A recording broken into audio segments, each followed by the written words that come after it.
Okeonoha, MD, Son, they're all here. At the time, we'll recognize them. There's a big man that is here from NPA, my very good friend Sylvester Gede is here.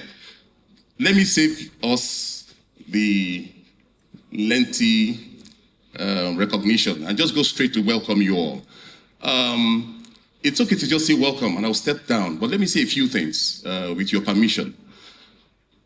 We have been classified, or is it documented, as a country of particular concern. I didn't really take any serious notes to it until I read that we lost 1.3 trillion naira in the stock market. Because investors seeing your country branded as a country of particular concern, that automatically, does something to the country. Lack of trust. Then I also want to say that some time ago, not very far, they described us as fantastically corrupt. And the list just goes on and on. I think that there's a big problem with leadership in this country. And it's leadership across all levels. Our leadership recruitment process in Nigeria is faulty, and it has been faulty for a very long time. I know there are leaders here. I'm not particularly pointing fingers at any of you, but let's tell ourselves the honest truth. We have failed. We have failed. I am 55 years old. I can't remember any time Nigeria worked for me. As sad as it is, yes. I can't remember any time Nigeria worked for me. And I doubt whether I will live to see that day when Nigeria will work for me. There's a common saying that goes around, Nigeria happens to you, to us. We all have our fair share of how this country has happened to us.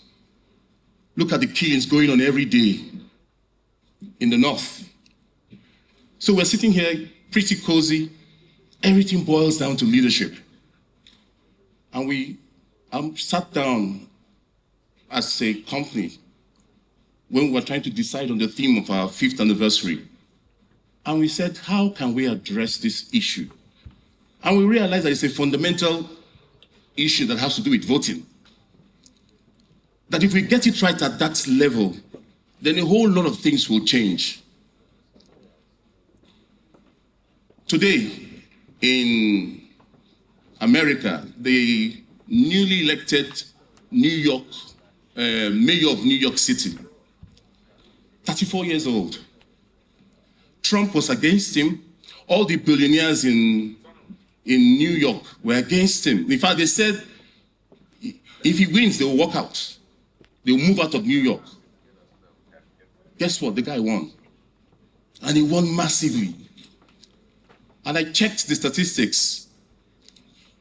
2 million voters. They have never voted in their lives before. Those 2 million voters came and voted for that young man. So those 2 million voters made the difference.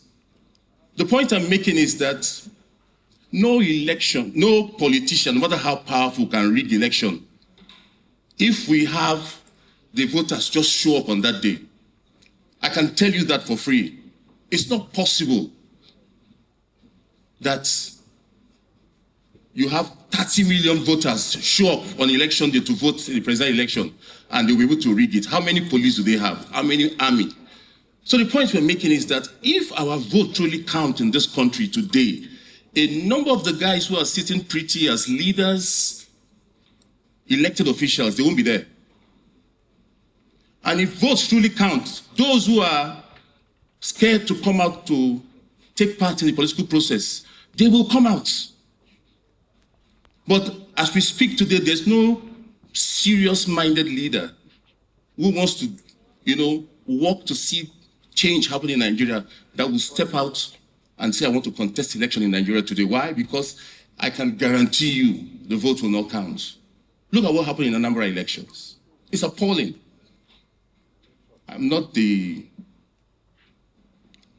lead speaker. So let me stop here by saying that there's so much we can do, even though we are gathered here, as small as we are. But there's so much we can do going out there and to enlighten the public. And that's what we need to do. And that's why I'm proud of Randy Peter. If we go around this country and enlighten our citizens on the importance of voting, it will make a big difference in our elections. And part of what we want to do beginning from next year, we want to partner with organizations and go around this country on massive voter sensitization. That's what we want to do.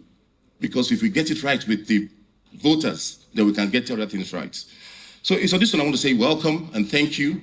But before I leave you, just show us some slides very quickly. It won't take 1 and 2. Is there? Okay. This, can you all say it? Wole Soyinka said this. This was in 2021. Is it right or wrong? Because it's madness to think that Nigeria will work. The next slide, please. The next slide. Okay, this is not so clear, but if you can see, NEPA, no more blackouts. They gave 1986 as deadline. Do we have regular power supply now? So nothing has changed in this country. Next slide, please.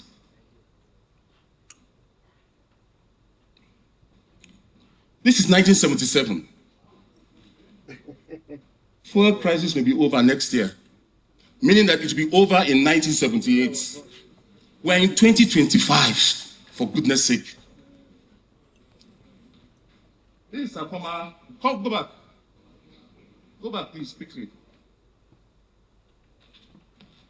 You know him. His Excellency Governor Mishi knows him better than all of us here. 1977, he was Commissioner for Petroleum. 1977. I was born then, but I was 7 years old.